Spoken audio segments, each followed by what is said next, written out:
India ने comprehensively एक ठीक ठाक किस्म की फैंटी जो वेल डिजर्व थी वो लगाई, और बहुत खुशी हुई हिंदुस्तान को देख के कि हिंदुस्तान वेल डिजर्व टीम है। तो बहुत खुशी हुई, बहुत ठीक ठाक किस्म की फैंटी लगाई। और ये चैंपियंस ट्रॉफी वाले नहीं है घंटे के, ये तो भाई इनकी T20 की साइड है। 132 पे ऑल आउट कर दिया बेटा इनको। आप ये देखो कि इंडिया ने किया कि पकड़ के बजा दिया मेरे मेरे बहन के मैकलम को पकड़ के बजा दिया ना।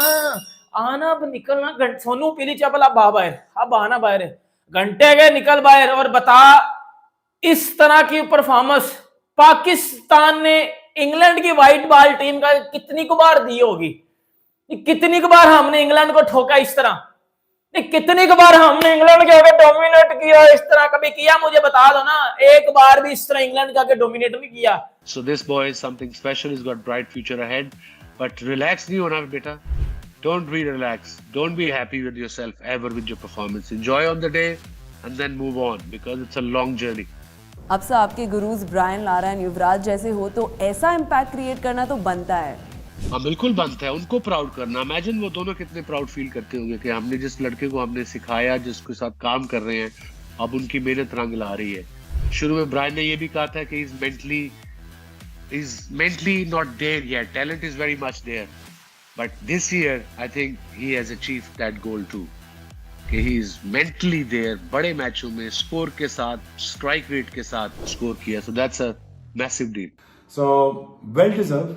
इंडिया बहुत डिजर्व करता था, इंडिया वेल डिजर्व था। इंडिया वर्सेस इंग्लैंड पहला T20 मैच, और इंडियन टीम ने बता दिया भाई कि वो क्यों T20 वर्ल्ड कप जीते थे, क्यों उनकी स्पिन बॉलिंग को कोई आज तक खेल नहीं पाता, क्यों उनको व्हाइट बॉल क्रिकेट में हराना इम्पॉसिबल लगता है। ये आज इंडिया ने आपको बता दिया। और सूर्या कुमार यादव की कप्तानी की सबसे पहले बात करनी पड़ेगी। क्या आउटस्टैंडिंग किस्म की कप्तानी की है सूर्य कुमार यादव ने। Absolutely brilliant bowling from Surya Kumar Yadav. तबाही बॉलिंग की है, कप्तानी तबाही बॉलिंग की है। आज टीम इंडिया के जो है वो बॉलर्स ने जो बॉलिंग करके गया बेटा वरुण चक्रवर्ती। एक बात मैं वैसे पहले भी कर रहा था कि इंडिया ने चैंपियंस ट्रॉफी में क्यों वरुण चक्रवर्ती को क्यों नहीं रखा? भाई वो इतना जबरदस्त किस्म का बॉलर है, इतना वो तबाही किस्म का बॉलर है, लेकिन पकड़ के बजा दिया आज इंग्लैंडियों को। बहन के स्टोक तो नहीं था, वो बहन का मकलम था, वो बेसबॉल वाला ठोक दिया बेटा उसकी बेसबॉल को उधर ही, उसकी बेसबॉल को उधर ही ठोक दिया। वो बहन के स्टोक को ले गया होना, अब बहन के स्टोक को ले गया। ये कौन सी टीम भेज दी है? इनको तो इंडिया कच्चा खा जाएगा, और इनको तो कच्चा खा जाएगा इंडिया। सोच, अभी शुक्र मनाओ बुमराह नहीं था, अभी शुक्र मनाओ बुमराह नहीं था, नहीं तो उन्होंने पकड़ के मैंने बहन के मैकलम को। बेटा वो जो ब्रैंडन मैकलम है ना, होगा बेसबॉल बूसबॉल, लेकिन बेटा इंडिया के सामने बेसबॉल बूसबॉल नहीं चलेगी। भाई साहब फैसिनेटिंग क्रिकेट वापस आई, बड़ा ही मजा आता है यार ईडन गार्डन्स। एक तो इतना बड़ा ग्राउंड, एक कहते हैं ना विजुअल स्पेक्टिकल है, बने हुए होते हैं लोग, और उसके ऊपर जब होम टीम की इस तरह की परफॉर्मेंस हो के इंग्लैंड की एक स्ट्रॉन्ग टीम, इंग्लैंड आपको पता है एक्सपेरिमेंट वगैरह कर रही होती है। 7वें नंबर पे जेमी ओवरटन को ले आए थे, लेकिन एक जॉस बटलर, फिल सॉल्ट की बात करें आप, डकेट की बात करें आप, उसकी बात करें, हैरी ब्रूक की बड़ी उम्मीदें थी लियम लिविंगस्टोन से कि आज ये बड़ा एक जबरदस्त किस्म का टोटल लगाएंगे, क्योंकि अगर 2023 से ईडन गार्डन की विकेट देखें तो बड़ी जबरदस्त तरीके से ये बैटिंग को रिस्पॉन्ड करती है। अगर मैं कलेक्टिव स्ट्राइक रेट की बात करूं तो 156 का स्ट्राइक रेट है। सो सैंपल साइज हमें बताता है कि रीसेंट टाइम में विकेट तो ईडन गार्डन्स की रिस्पॉन्स बड़ी जबरदस्त तरीके से की है बैटर्स को, लेकिन जो विकेट के अंदर एक्स्ट्रा बाउंस था पहले ही ओवर के अंदर, पहला ही विक्टिम जो शिकार हुआ Phil Salt, Arshdeep Singh channel to channel bowling अपनी लिमिटेशन के अंदर, और भाई साहब अगर आप लाइन को गलत खिलोगे और ऑकवर्ड बाउंस हो जाएगा, आपकी body position against the line of the delivery होगी, तो फिर वही टॉप एज ही लगता है। हालांकि 18 मीटर भाग के रिंकू सिंह को वो कैच पकड़ना पड़ा, और लोगों को खैर वो विजुअली इतना मुश्किल कैच नहीं लगता, but if you are running across और आपके ऊपर कैच आ रहा हो 18 मीटर आपको भाग के वो कैच पकड़ना पड़े तो भाई साहब वो बड़ा मुश्किल का काम होता है। तो जिस तरह की एक्सपेक्टेशन थी कि two top teams would be playing against each other, वैसी कहानी हुई नहीं फिलहाल। तो इंडिया का रिकॉर्ड बड़ा फिनोमिनल है एट होम। लास्ट टाइम 2019 में वो सीरीज हारे थे T20 की, उसके बाद वो T20 की सीरीज घर में हारे कोई नहीं। और 16 सीरीज की मैं बात कर रहा हूं, 1 2 3 4 की नहीं, 16 सीरीज की।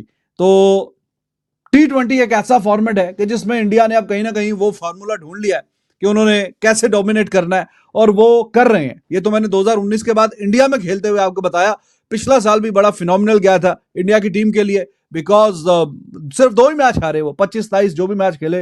वर्ल्ड कप भी पूरे का पूरा वो मैच जीते, सारे के सारे, कोई मैच नहीं हारे। और टोटल गिनती के 2 मैच, एक तो ये बिल्कुल साल के एंड वाली सीरीज जो थी साउथ अफ्रीका, वहां पे एक मैच हारे, तो एक वो जब हल्की टीम भेजी हुई थी जिम्बाब्वे, एक मैच वहां पे। बाकी जितने मैच खेले थे सारे के सारे मैच इंडिया जीता। तो इससे अंदाजा लगाइए कि T20 एक ऐसा फॉर्मेट है कि जिसमें आप कह सकते हैं कि वो बिल्कुल बेताज बादशाह की तरह खेल रही है टीम इंडिया एट होम। और ट्रांजिशनल फेज भी कोई इतना ज्यादा महसूस नहीं हुआ। रोहित शर्मा, विराट कोहली बड़े बैट्समैन हैं, 2007-8 से खेल रहे हैं। अब उनके रिटायर होने के बाद भी वो जो बैटिंग डिपार्टमेंट में ऐसा लगता है कि हाँ जी भाईजान अब ये जो उनके शूज कौन फिल करेगा, तो वो वाली फीलिंग और एहसास भी नहीं आ रहा कि हाँ जी ठीक है, क्योंकि इन्होंने बहुत अच्छा श्रीलंका में इंडिया जाके T20 की सीरीज जीत के आया था। बेशक ओडीआई की हारी थी, T20 की जीत के आया था, वहां पे भी लड़कों ने अच्छा किया। बांग्लादेश वाली सीरीज में तो फिर पूरा मतलब पड़खच्ची उड़ा दिए, और फिर साउथ अफ्रीका में भी जाके वहां पे भी जो बैटिंग के जौहर दिखाए वो आपके सामने ही है। तो उस तरह की कमी बैटिंग डिपार्टमेंट में अभी तक महसूस नहीं हुई। और बॉलिंग में अभी इसके बावजूद के बुमराह नहीं है, शामी नहीं है, शामी को आज ना खिलाने का फैसला किया। अर्शदीप पांड्या और साथ में उन्होंने ही बॉलिंग करवाई, करते कराते बाकी जो स्पिनर्स हैं उन्होंने कमाल कर दिया। वरुण समझ नहीं आया भाई। और वो जो खाने में नमक थोड़ा ज्यादा चल रहा था इंग्लैंड के, बैन डकेट के बारे में आप लोग क्या बोलेंगे? हो सकता है ये आड़े टेढ़े मार के रन्स कर दे। मैं आपको कह रहा हूँ ना कि एक्सट्रीमली लकी पार्टी है ये बैन डकेट, बस आप लोग याद रखिएगा ये बात मेरी। मगर ओनली बटलर अगर आप बोलेंगे ना तो बटलर तो बटलर है, बिग ब्रदर बटलर जो थे वो बिग मैन बटलर। उनके अलावा मेरे ख्याल में आखिरी मैच भी मैं देख रहा था उनका कि वो 100 मार के खड़े हुए थे।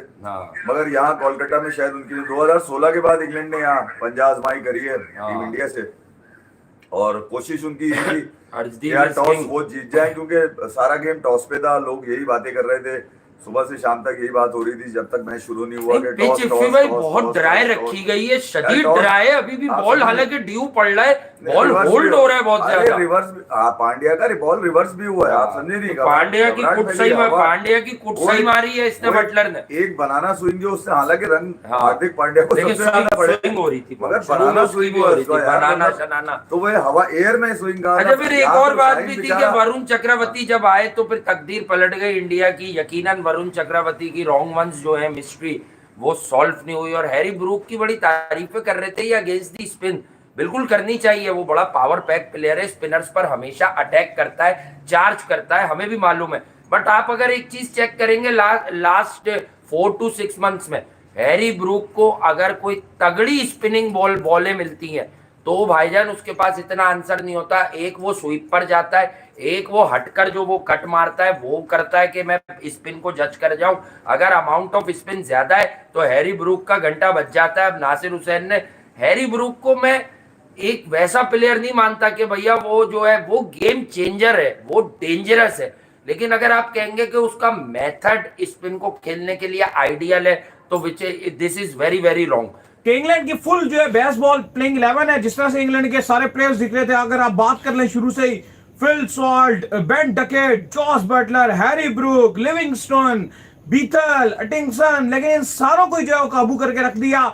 चक्रवर्ती ने पहले इनको जो है चक्कर दिलाए, फिर उसके बाद जो अर्शदीप सिंह ने पहले शुरुआत की, फिर चक्रवर्ती जो है इनको चक्कर देते चले गए, और 131 के आसपास जो टारगेट जो है इनका बन चुका है। और ये ऐसा लग रहा है कि बड़ी आसानी से इंडिया जो है मैच को जो है ले जाएगा। दाऊद, इतनी बड़ी टीम है इंग्लैंड की, जायंट टीम, और इंडिया में अक्सर जो बैटिंग कंडीशन होती है उसके बावजूद रन नहीं करने। देखिए बड़ा बोल्ड डिसीजन था आज 11 में भी। अगर आप देखो मोहम्मद शमी को नहीं खिलाया, 2 स्पिनर खिलाने का फैसला किया कि रवि बिश्नोई खिलाएंगे, आपके अक्षर पटेल तो खेलना ही खेलना था, साथ वरुण चक्रवर्ती और बिश्नोई दोनों को खिलाया जाएगा। लेकिन बड़ा बोल्ड डिसीजन था। लेकिन ईडन गार्डन में क्योंकि मैच जो हो रहा है और आपको पता है कि जो स्पिन है यहां पे होना था और तीनों स्पिनर ने कमाल किया। अगर आप वरुण की बात करते हो 4 ओवर 23 रन, 3 खिलाड़ी आउट क्लास किया हुआ था। इंग्लैंड के बैटर उनको हिट मार ही नहीं पा रहे थे, बिल्कुल मिस्ट्री स्पिनर की तरह उन्हें गेंदबाजी की। फिर दूसरे की बात करते हो तो अक्षर पटेल 4 ओवर 1 मिडन बीच में फेंक दिया, 2 विकेट उसने चटकाए 22 रन देके, वो भी कमाल रहा। बिश्नोई की बात करते हो, अलबत्ता उसको विकेट नहीं मिली लेकिन उसने इंग्लैंड के बल्लेबाजों को बांध के रखा हुआ था। 4 ओवर 22 रन, बिल्कुल आउट क्लास किस्म की गेंदबाजी उसने दिखाई। और अली साहब पूरी की पूरी इंग्लैंड टीम आखिरी गेंद पे भी विकेट मिल गई इंडिया को finally 132 run all out 20 overs. और अगर आप इंडिया की बैटिंग देखते हो, जिस तरह की उन्होंने अपने ओपनर रखे हुए हैं, संजू और अभिषेक शर्मा है, फिर तिलक वर्मा है, फिर इसके बाद आपको जिस तरह से सूर्य कुमार यादव नजर आते हैं, रिंकू, हार्दिक, रेड्डी, मतलब बड़ी डेंजरस किस्म की टीम आपको इंडिया की नजर आ रही है। तो दोस्तों ये था कुछ पाकिस्तानी रिएक्शन। इस पर आपका क्या विचार है नीचे कमेंट सेक्शन में मुझे जरूर बताएं। वीडियो अगर पसंद आया है तो वीडियो को लाइक करें, शेयर करें और इसी प्रकार के और भी रिएक्शन वीडियोस देखने के लिए चैनल को जरूर से सब्सक्राइब करें।